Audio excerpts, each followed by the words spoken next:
Imagine a weathered old map, not of mountains and rivers, but of your own life. You trace your finger over paths you've traveled, then pause at the vast, uncharted territories labeled tomorrow. Do you feel a tremor of apprehension, a whisper of doubt? Perhaps a deep, unsettling fear of the unknown that lies hidden beyond the horizon.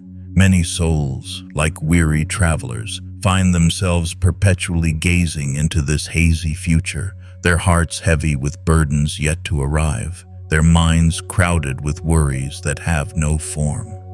They yearn for peace, yet chase it in promises whispered by the wind, forgetting the ground beneath their feet. What if the most profound peace, the most unshakable courage, lay not in predicting what's to come, but in mastering the very moment you inhabit right here, right now? What if the key to conquering tomorrow's fear was simply to live fully in today's truth? Welcome, dear friend, to the Stoic Philosophy. For those seeking wisdom that endures, peace that transcends fleeting circumstances, and strength that blossoms from within, you have found your sanctuary.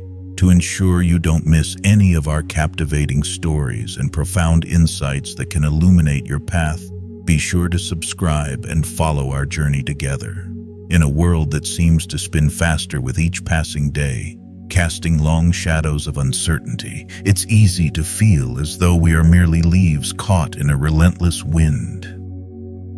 We are constantly barraged by news of what might go wrong, reminded of what we lack, and pushed to pursue a future that often feels just out of reach. This relentless pursuit, this perpetual dwelling on the what-ifs, steals our precious present. It saps our energy, dims our spirit, and keeps us from truly experiencing the richness of life unfolding before our very eyes.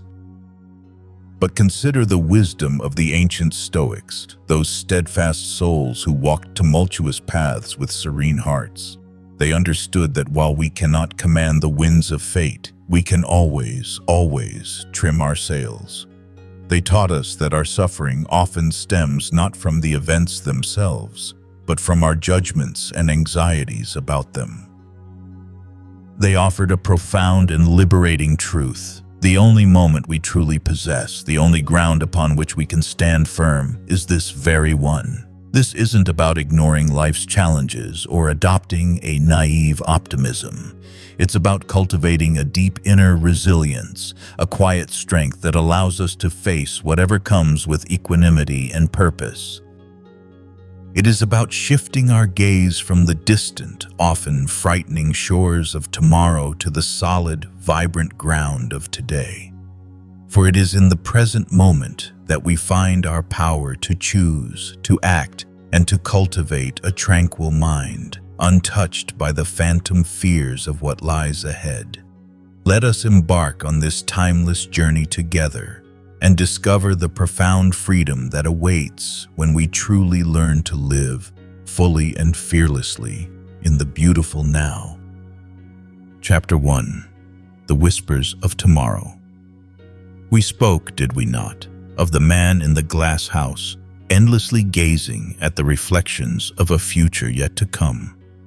His plight, though a simple image, holds a mirror to many of our own quiet struggles.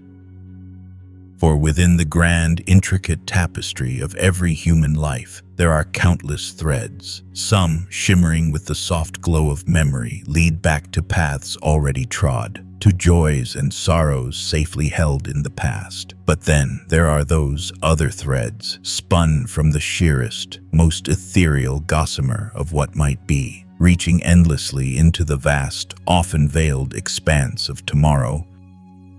It is these threads, dear friend, the ones woven with the uncertainties of the future, that so often ensnare the human spirit, binding it with invisible chains of worry and apprehension, the burden of unseen storms. Consider for a moment the old farmer who, despite the clear skies above and the fertile soil beneath his hands, spent his days not tending his crops, but staring fearfully at distant clouds that might one day gather into a storm. He imagined the torrential rains, the winds that would flatten his fields, the blight that would wither his harvest. In his mind, the catastrophe had already struck, countless times over. And so, consumed by these unseen storms, he neglected the sun-drenched moments, the gentle warmth that could nurture his budding plants. His present, a gift of abundance, slipped through his fingers, unnoticed and untended, while his heart grew heavy with the weight of hypothetical sorrow. This farmer's tale is not merely a story. It is a reflection of a truth the wise ancients knew intimately. They observed with a quiet solemnity how mortal souls would fret over trials yet unseen, over losses yet unfelt, over misfortunes that existed only in the fertile, often fearful gardens of their own minds. They saw how this relentless peering into the mists of tomorrow stole the vibrancy from today, how it drained the spirit of its natural joy and purpose. They taught with gentle conviction that while foresight and planning are indeed prudent virtues, to dwell endlessly in the realm of what if is to construct a self-made prison, its walls built of anxiety, its bars forged from imagined future pains. The illusion of control. There is a subtle yet powerful illusion that often accompanies this preoccupation with the future. The belief that by worrying enough, by anticipating every possible pitfall, we somehow gain control over what is to come. We twist and turn our thoughts, trying to predict every ripple, every gust of wind, every shift in the tide. We seek to map out every inch of that uncharted territory, believing that if we can just see enough, know enough, then we can somehow prevent the unpleasant from ever arriving.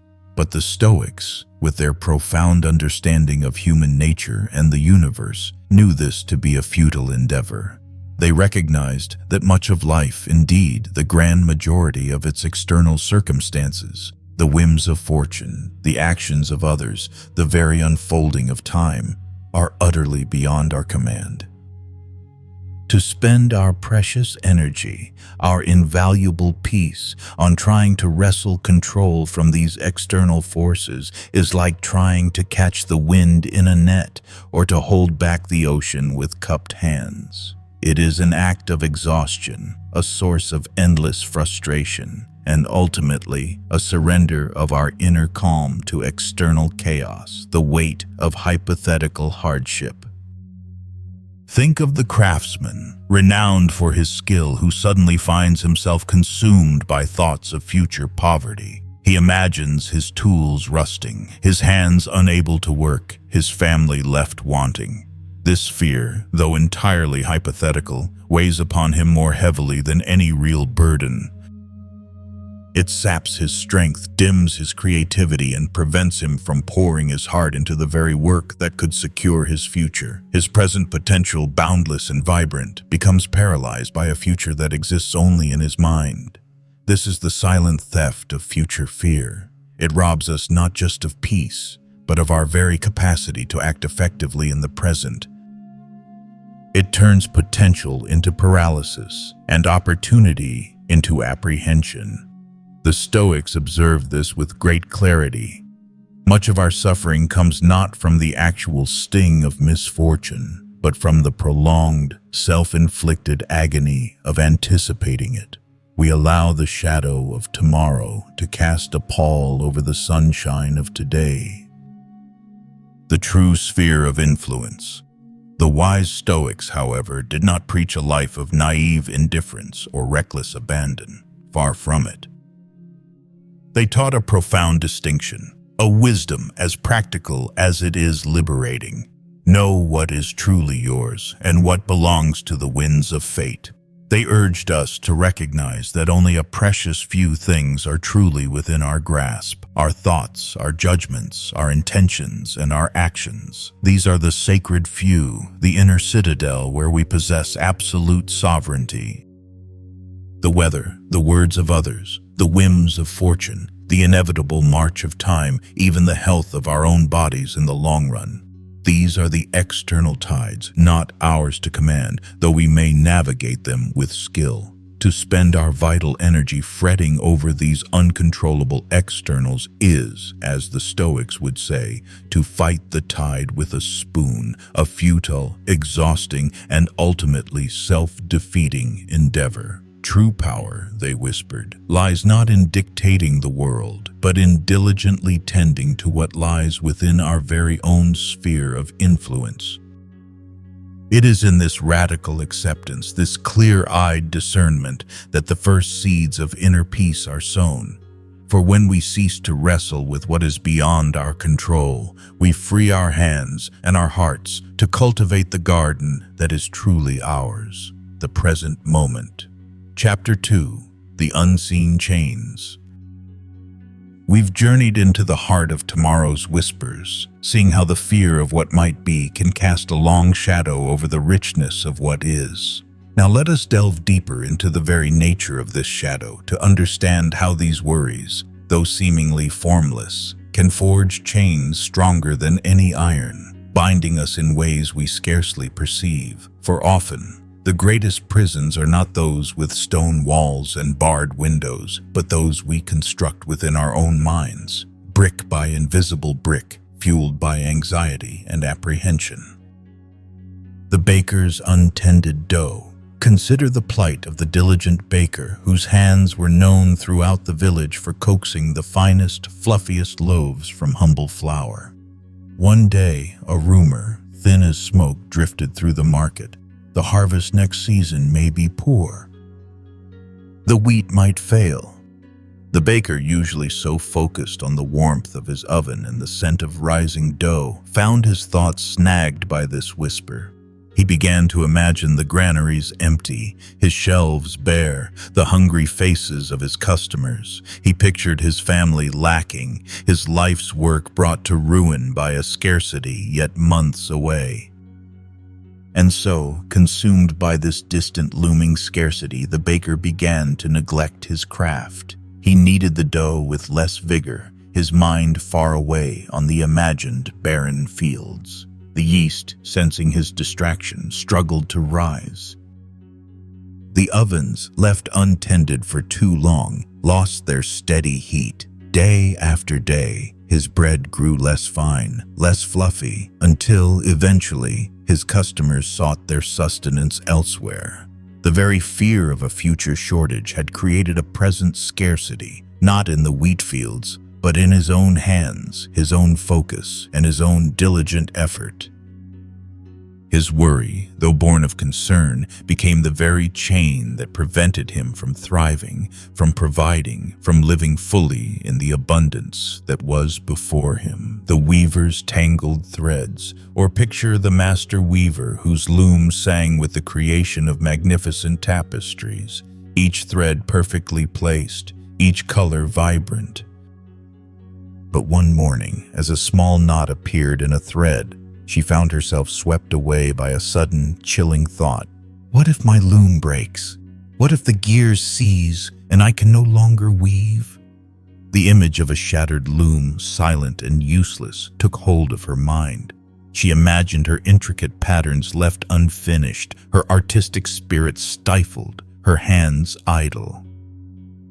The small knot in her hand became a symbol of impending doom. And so, instead of patiently untangling the thread, instead of oiling the gears of her loom, instead of focusing on the precise, delicate work before her, she sat frozen, gazing at the machine with fear. Her threads grew tangled, her needles lay idle, and the beautiful tapestry, half finished, gathered dust.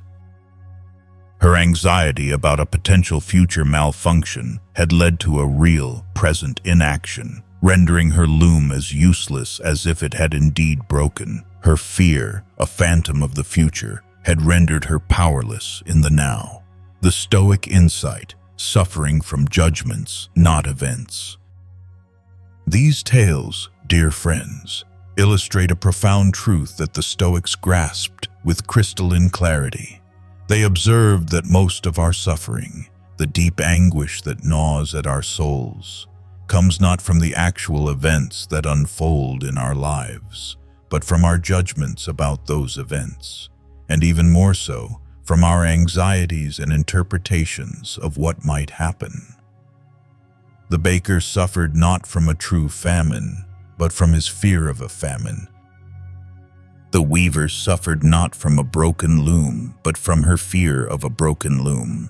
We are so quick to externalize our peace, to believe it is held hostage by the unpredictable tides of the world. Yet the Stoics taught that the world itself is indifferent. It simply is. It is our internal dialogue, our fervent imagining of worst-case scenarios, our clinging to outcomes beyond our control that shackles us. We spend countless hours, precious energy, and invaluable peace wrestling with phantoms, with the imagined calamities that reside solely in the realm of what if. And in doing so, we lose the freedom, the clarity, and the quiet joy of what is, the self-made prison. This, then, is the nature of the unseen chains. They are forged from our own mental habits, anticipation of harm. We live in a perpetual state of bracing for impact, even when no impact is imminent. Exaggeration of outcomes. We inflate potential difficulties into insurmountable catastrophes. Attachment to certainty. We demand guarantees from a world that offers none, and then suffer when reality inevitably proves uncertain. Neglect of the present. By constantly looking ahead with dread, we become blind to the gifts, the opportunities, and the simple beauty of the moment at hand. The Stoics, those ancient masters of self-awareness, urged us to turn our gaze inward, to recognize that while the external world may present challenges, the true source of our distress often lies within our own reactions, our own interpretations, and our own anxious projections into the future. By ceaselessly fretting over what might be, we inadvertently shackle ourselves with what is, a heavy burden of anxiety that prevents us from truly thriving. It is a profound yet liberating realization. The bars of our prison are not material but mental. And the key to unlocking them lies not in changing the world outside, but in transforming the landscape within. It is a quiet revolution, beginning with the understanding that we are the architects of our own internal peace, or indeed, our own unseen chains. Chapter 3. The King's Decree, What is Ours to Control. Long ago, in a realm both ancient and wise, there lived a king. Not a king of vast armies or gleaming gold, but a monarch of the mind, whose decrees resonated not through trumpets, but through the quiet chambers of the human heart. This king, whose wisdom was as clear as a mountain spring, declared, "Know what is truly yours, and what belongs to the winds of fate. For in this knowledge lies the secret to an untroubled spirit." This decree, dear friend, echoes the very core of Stoic philosophy, a profound truth that can shatter the unseen chains and set us free. The gardener and the weather. Imagine a diligent gardener. He tends to his soil with care, chooses his seeds wisely, and waters his plants with unwavering devotion. These actions, his labor, his choices, his diligence, are entirely within his power. He can control the placement of each seed, the depth of each furrow, the rhythm of his watering can. This is his domain, yet there are other forces at play. A sudden, unexpected frost might descend, nipping at the tender shoots. A prolonged drought might bake the earth despite his best efforts to water, or a torrential downpour might flatten his nascent crops. These phenomena, the frost, the drought, the deluge, are the domain of the weather, of nature's grand, indifferent dance. They are not his to command, nor are they his to prevent simply by worrying. If the gardener spends his days fretting over the possibility of frost, if he allows the fear of drought to consume his sleep, he will likely cease to perform the very tasks that are within his control. His hands will tremble as he plants, his mind will be distracted as he waters, and his efforts will falter. He will suffer not from the actual frost, but from the exhausting, self-inflicted torment of its anticipation. But the wise gardener, understanding the king's decree, accepts the realm of the weather as it is and focuses his boundless energy on the realm of his own hands and choices. He works diligently, comes what may, knowing that his virtue lies in his effort, not in the outcome. The unshakable core, our inner citadel. This simple tale reveals a truth of immense power. The Stoics echoed the wise king's decree, teaching us that there are precisely two categories of things in this vast, unpredictable world. Things within our control. These are our judgments, our opinions, our desires, our aversions, and our actions. In essence, these are the movements of our own mind and will. Things not within our control. These are everything else. Our bodies, our reputations, our possessions, the actions of others, illness, poverty, public opinion, natural disasters, and ultimately, death. The Stoics called the things within our control our inner citadel. It is a fortress, impregnable and unassailable, if only we stand guard at its gates. No outside force, no whisper of future misfortune, no cruel word, no unforeseen loss can truly penetrate this inner sanctum, unless we ourselves granted entry. The folly of chasing the uncontrollable. How much of our energy, dear friend, do we spend chasing what is inherently beyond our reach? We fret over what others think of us, as if we could control the very thoughts in their minds. We chase wealth as if money itself could guarantee happiness, forgetting that it is but a tool, susceptible to the whims of the market and the caprices of fate. We lament past misfortunes as if reliving them could change their outcome. We dread future hardships as if our fear could alter their arrival. This constant striving to control the uncontrollable is not merely futile, it is the very source of our disease. It is like trying to hold water in a sieve or to grasp smoke. The more we try, the more it slips away, leaving us exhausted, frustrated, and deeply discontent.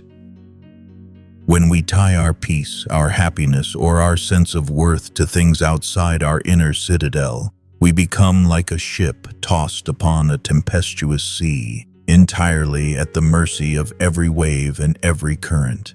Our tranquility becomes fragile, easily shattered by the slightest shift in external circumstances. The path to true freedom, mastering the mind. But when we turn our gaze inward, when we truly understand and internalize the king's decree, a profound shift occurs. We realize that our true power lies not in dictating the world, but in mastering our own minds. When faced with a challenging situation, the Stoic asks not, "How can I change this external event?" but rather, "How can I respond to this event with wisdom, courage, and integrity?" This discernment is the very key to unlocking freedom. It is the wisdom to know the difference. When we recognize that another person's opinion is not within our control, their criticism loses its sting. When we understand that health is a gift, not a guarantee, illness can be faced with a quiet resolve rather than bitter indignation. When we accept that material possessions can be lost, their loss, if it comes, does not shatter our core. By releasing our grip on the uncontrollable, we free our hands, our hearts, and our minds to focus on what truly matters: our character, our virtues, our choices, and our actions in the present moment. This is where our true sovereignty lies. This is where we can act with purpose, with reason, and with a deep, abiding sense of inner peace, knowing that we are fulfilling our proper role, regardless of what the external world presents. It is a quiet revolution, beginning with a simple yet profound understanding. The only true master is the one who masters himself and willingly accepts the grand, indifferent dance of fate. Chapter 4. The Alchemist's Secret, Turning Lead to Gold. We have spoken of the king's decree. that profound wisdom which illuminates what truly belongs to us and what lies beyond our grasp. Armed with this understanding, we now stand at the threshold of an even deeper secret, one known only to the most sagacious of ancient souls, the secret of transformation. For even the darkest, most unyielding lead, the very essence of adversity, can be turned to purest gold by the hand of a master alchemist. So too can life's trials and tribulations be transmuted into wisdom and strength by a mind unburdened by future fear, a spirit anchored in the present. The blacksmith and the unyielding ore. Consider the blacksmith standing before his roaring forge. In his hands, he holds a lump of raw, unyielding ore. It is rough, dirty, seemingly worthless. If he were to lament its dullness, to curse its impurity, or to fear its resistance, he would achieve nothing. The ore would remain just as it was, cold and useless. But the master blacksmith does not fear the ore's harshness. He sees it not as an obstacle to be avoided, but as raw material to be transformed. He plunges it into the searing heat of the forge, then hammers it relentlessly on the anvil. The blows are fierce, the sparks fly, the metal groans. Yet with each strike, the impurities are driven out. The metal is strengthened and its form begins to shift. It is through the very process of intense heat and repeated blows that the ore sheds its leaden nature and becomes a tool, strong and sharp, capable of great purpose. Adversity as a crucible. The Stoics, those ancient seers of the soul, viewed adversity in much the same way. They saw obstacles not as curses sent to break us, but as crucibles, vessels of immense heat and pressure designed to purify and strengthen our character. When the road grew rough, when unexpected misfortune struck, they did not wring their hands in despair or rage against fate. Instead, they tightened their grip, much like the blacksmith on his hammer, knowing that every challenge, every difficulty, every moment of discomfort was honing their spirit, making them more resilient, more steadfast, more truly themselves. This is a radical shift in perspective. Instead of viewing suffering as something to be avoided at all costs, the Stoics saw it as an inevitable and indeed often beneficial part of the human experience. It was the training ground for virtue. How could one cultivate patience without encountering delays? How could one practice courage without facing fear? How could one truly know resilience without enduring hardship? The difficulties of life, therefore, were not enemies, but stern teachers, presenting the very lessons needed for growth, the gift of imperfection. We often spend our lives striving for a smooth, unblemished path, a life free from pain or struggle. Yet it is precisely in the cracks and fissures, in the moments of friction and strain, that our true strength is revealed and developed. A tree that has weathered countless storms, bending but not breaking, develops deeper roots and stronger branches than one that has only known calm. Its very imperfections, its gnarls and twists, tell a story of endurance, of growth against resistance. So too, our challenges are not meant to ruin us, but to reveal what we are made of. They force us to call upon inner reserves we might not even know we possess. They compel us to think differently, to adapt, to innovate, to find solutions where we once saw only dead ends. The Stoics understood that the greatest learning, the most profound transformations, often occur in the crucible of discomfort, not in the cradle of ease, the art of acceptance and action. This alchemy of the soul, transforming leaden adversity into golden wisdom, begins with acceptance. Not a passive resignation, but an active, courageous acknowledgement of what is.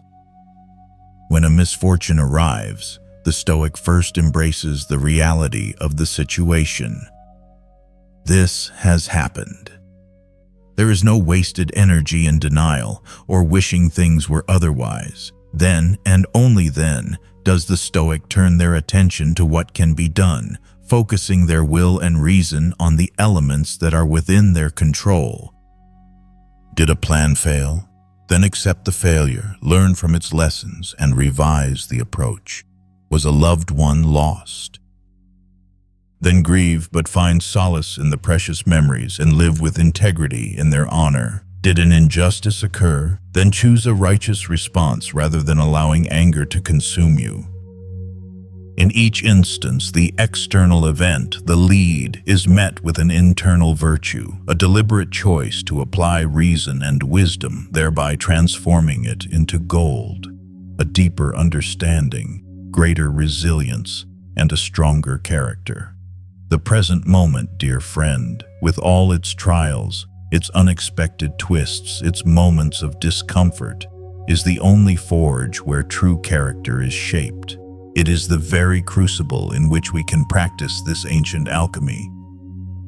By embracing each challenge not as a burden, but as an opportunity for growth, we cease to fear what tomorrow may bring, for we understand that whatever the future holds, we carry within us the capacity to transform it, to learn from it, and to emerge not broken, but refined, shining with the quiet strength of a soul forged in the fires of life. This is the profound secret of turning lead to gold, a secret available to all who dare to wield the alchemist's hammer within their own hearts. Chapter 5. The Hermit's Wisdom, the Simple Truth of Now. Far from the bustling marketplaces and the anxious clamor of kings' courts, deep within the quiet ancient woods, there lived a hermit. He was a soul of profound simplicity, owning little, desiring even less, and seeking only the truest essence of existence.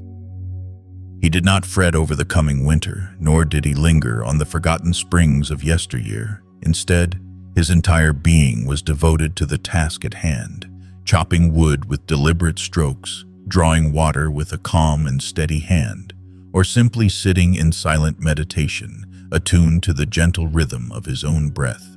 He asked not what tomorrow would bring, for today, this very moment, was all he truly possessed. The child and the present.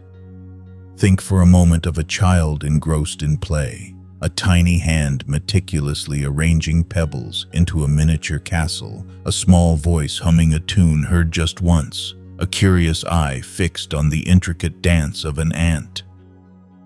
In that moment, the child is entirely present. There is no worry about dinner, no concern for tomorrow's lessons, no regret over a toy broken yesterday. There is only the pebbles, the hum, the ant, a complete immersion in the now.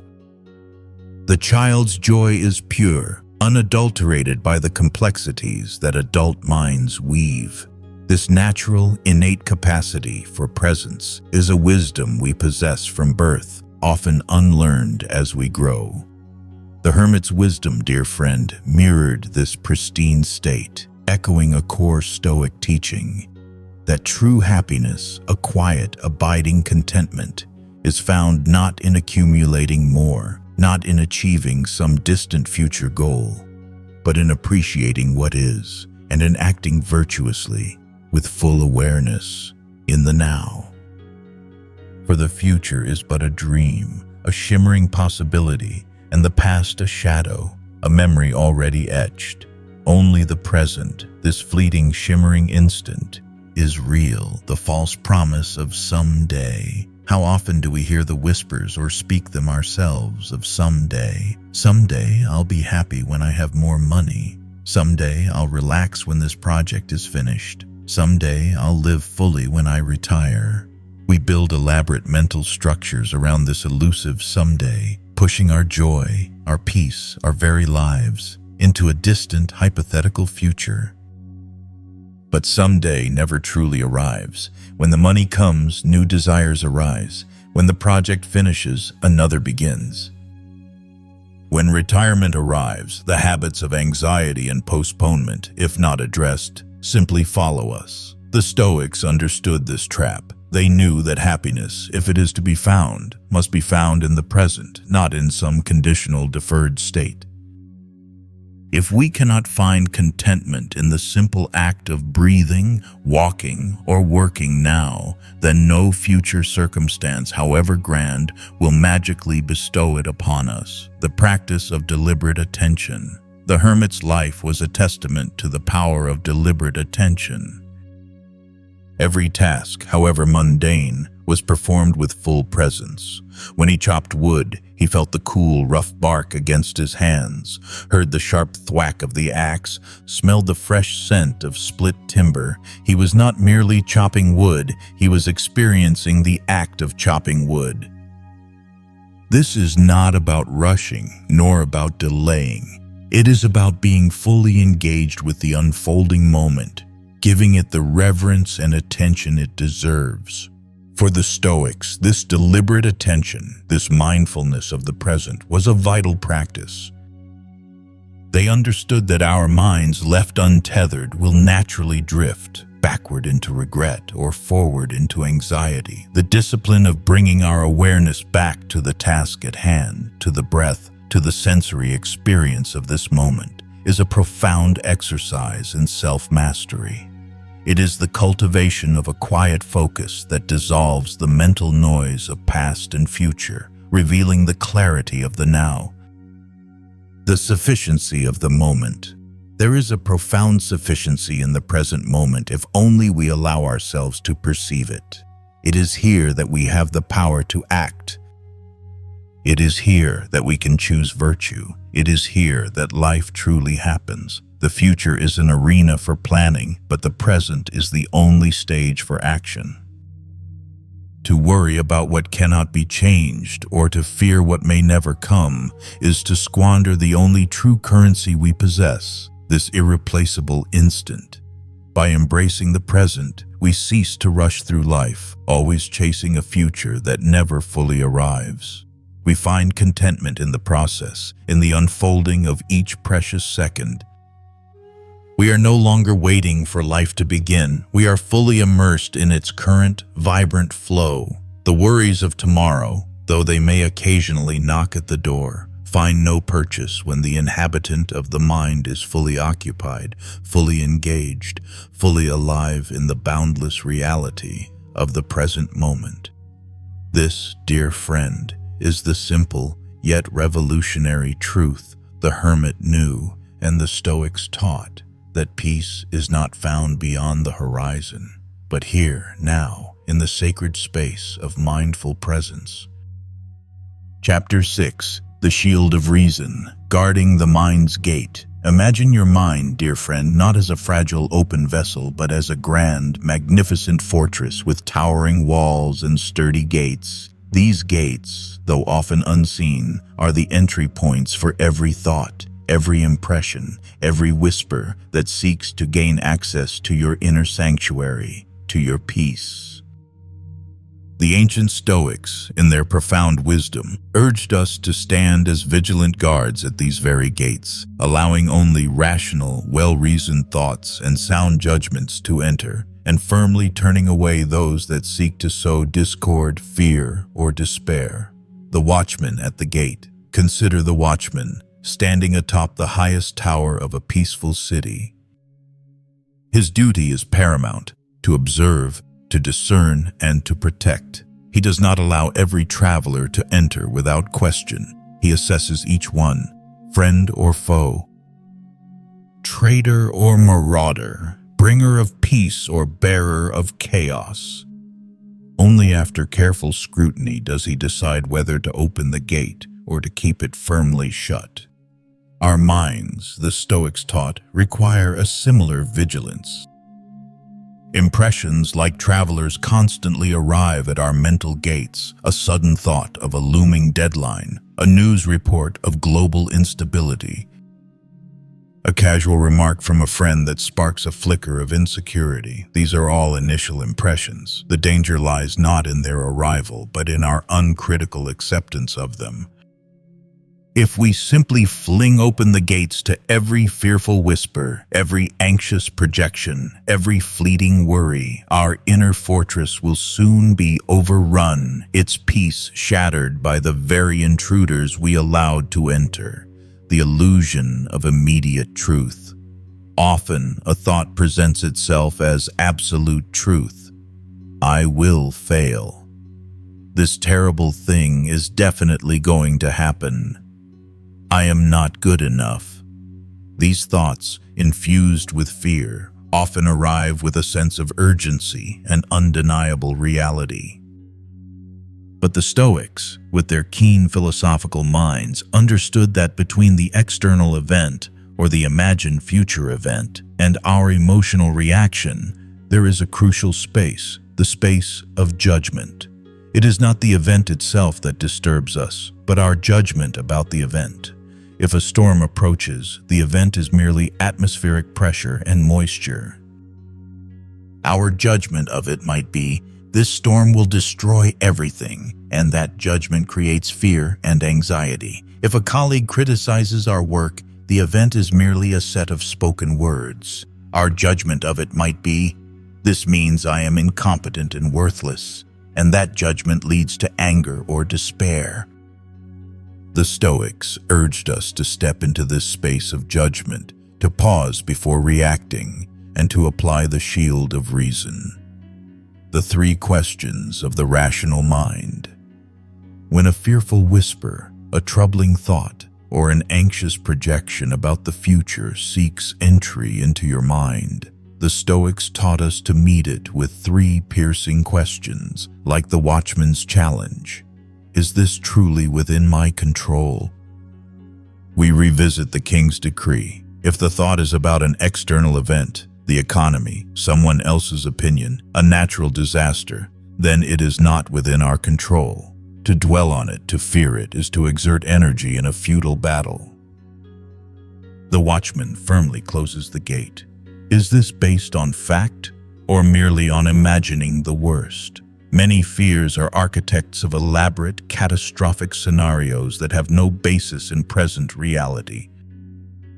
They are mere possibilities, often highly improbable ones, spun into vivid nightmares by an unchecked mind. The Stoic asks, what evidence do I have for this? Is this a rational deduction or simply a surge of emotion disguised as foresight? If it is merely an imagined horror, the watchman points it away from the gate. What is the virtuous response here and now?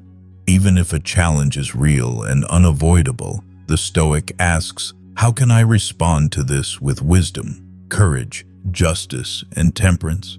The focus shifts from fear of the outcome to the integrity of the action. If a problem truly exists, the rational mind turns its attention to finding a solution, rather than succumbing to panic. If it's a matter of acceptance, then courage and equanimity are the virtues to be summoned. By diligently applying these questions, we prevent anxiety from taking root and poisoning our peace. We become discerning guardians of our inner world. We don't suppress emotions entirely, for even fear can be a natural signal, a warning. But we prevent fear from becoming a master, from becoming a constant companion that dictates our every thought and action. The power of premeditation of evils.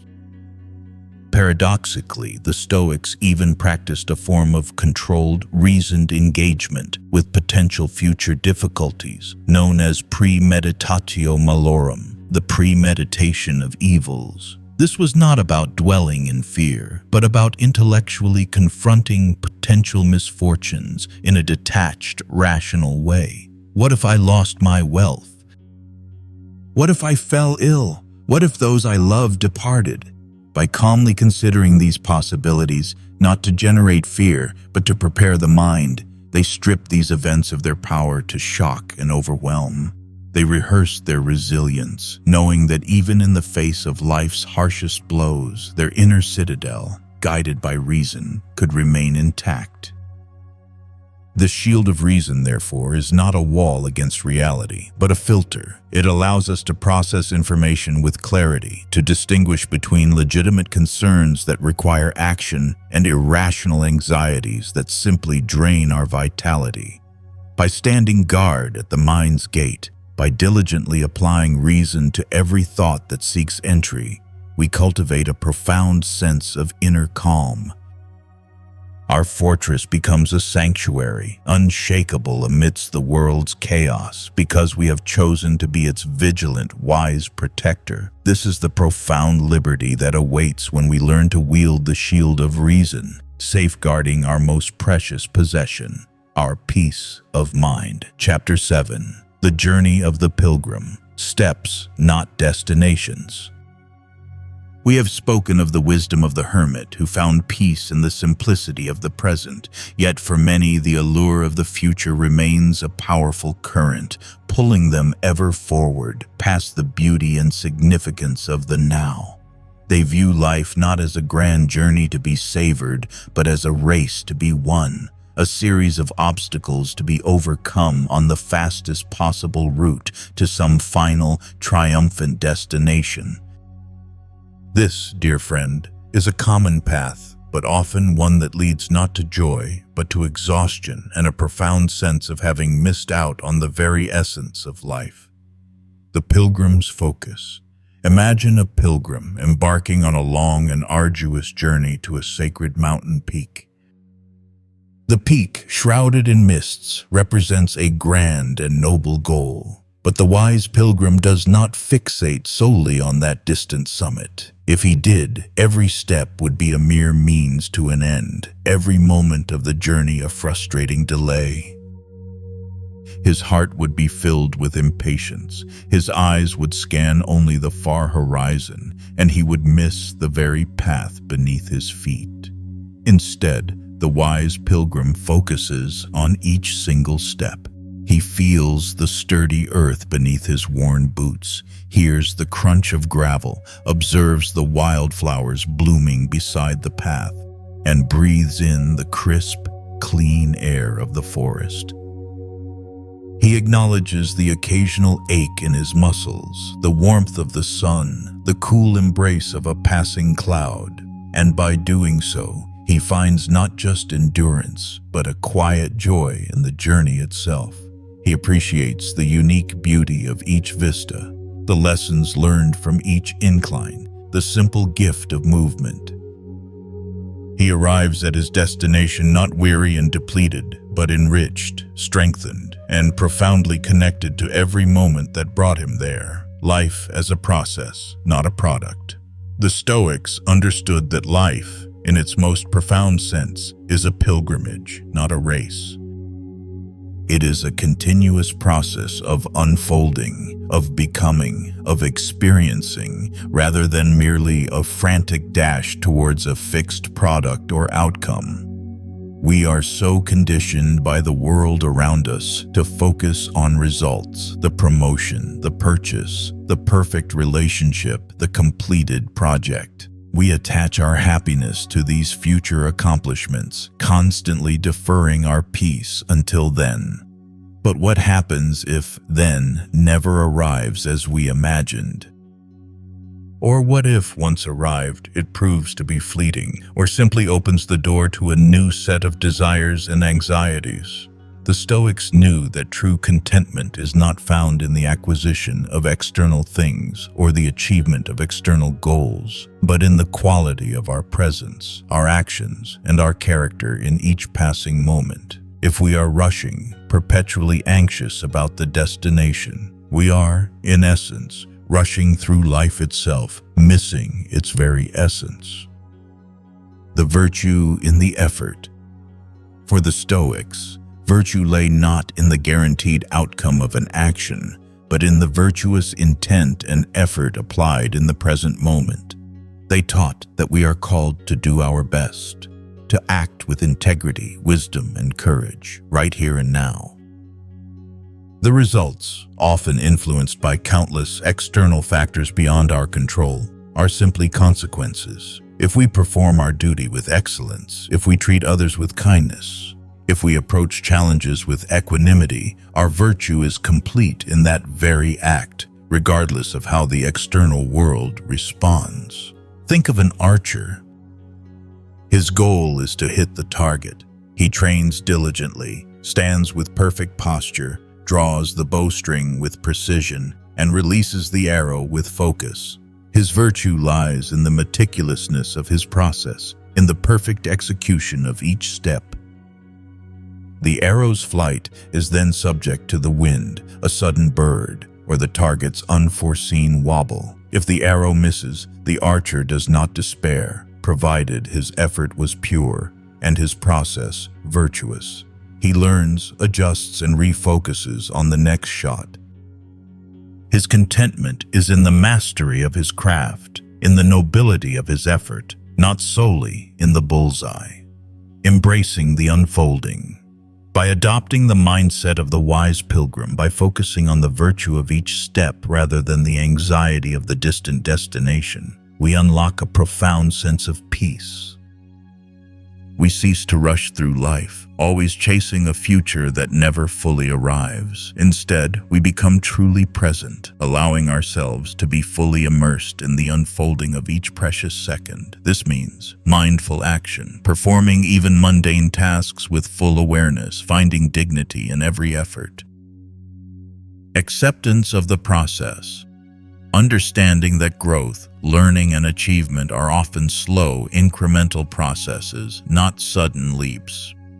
Appreciation for the present, discovering the joy, the beauty, and the profound lessons hidden within the current moment, rather than constantly deferring happiness to some future state. Resilience in the face of setbacks.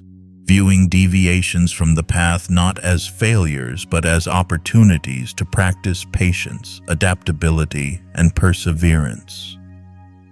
When we embrace the present moment in this way, when we choose to focus on the integrity of our steps rather than the certainty of our destination, the fears of tomorrow begin to fade. For we understand that whatever the future holds, we have the capacity to meet it, moment by moment, with courage and wisdom. Our journey becomes rich, meaningful, and deeply fulfilling, precisely because we are living it, fully and consciously, in every single step. We are no longer merely surviving until we reach a destination. We are truly living the journey itself, a profound and liberating transformation. Conclusion. And so, dear friends, our journey through these ancient tales and timeless truths draws to a close. We have seen that the future, like the misty horizon, will always hold its uncertainties, yet we have also discovered that the greatest peace, the most profound courage, lies not in knowing what lies ahead, nor in trying to control the uncontrollable, but in anchoring ourselves firmly in the vibrant, undeniable reality of the present moment. We have learned to wield the shield of reason, to transform adversity into strength, and to walk life's pilgrimage with mindful steps, finding contentment not in the destination, but in the journey itself. The fear of tomorrow, once a heavy cloak, can now be shed, revealing the light of your own resilient spirit. The wisdom of the Stoics is not a fleeting trend or a complex academic puzzle. It is a living, breathing philosophy, as relevant today as it was in the bustling agora of ancient Athens or the quiet cells of Roman emperors. It offers a beacon of clarity in our often turbulent lives, a sturdy compass to guide us through the storms and whispers of uncertainty.